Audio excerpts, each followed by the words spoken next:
సోనియా గాంధీ జన్మదినం పురస్కరించుకుని ఉస్మానియా యూనివర్సిటీలో వలిగొండ నరసింహ ఆధ్వర్యంలో మహిళా వర్కర్లకు చీరలు పంపిణీ చేశారు. 60 ఏళ్ల తెలంగాణ ప్రజల ఆకాంక్షను నెరవేర్చిన సోనియా గాంధీకి నియంత పరిపాలనపై అలుపెరగని పోరాటం చేసి తెలంగాణలో ప్రజా ప్రభుత్వ ఏర్పాటులో ముఖ్య భూమిక పోషించి రేవంత్ రెడ్డికి విద్యార్థి నిరుద్యోగుల పక్షాన శుభాకాంక్షలు తెలిపారు. ఈ ప్రజా ప్రభుత్వంలో నిరుద్యోగుల పక్షాన నిలబడి సకాలంలో ఉద్యోగ నియామకాలు పూర్తి చేసి యూనివర్సిటీలో అసిస్టెంట్ ప్రొఫెసర్ల నియామకాలు త్వరితగిన చేపట్టాలని విజ్ఞప్తి చేశారు.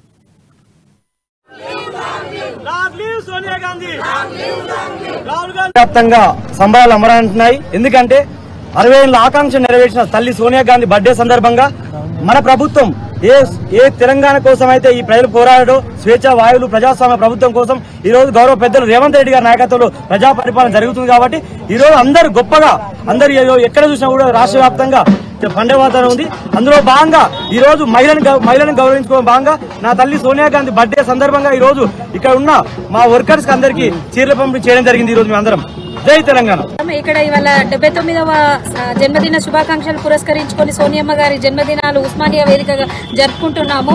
ఇది మా ఒక్కరిది కాదు, నిరుద్యోగులు అలాగే ఉద్యోగులు ప్రతి ఒక్కరు ఓటేసిన వాళ్ళందరికీ పేరున నమస్కరించి ఈ రోజు మాకు తెలంగాణ వచ్చిందన్నట్టు మీ అందరం సంతోషంతో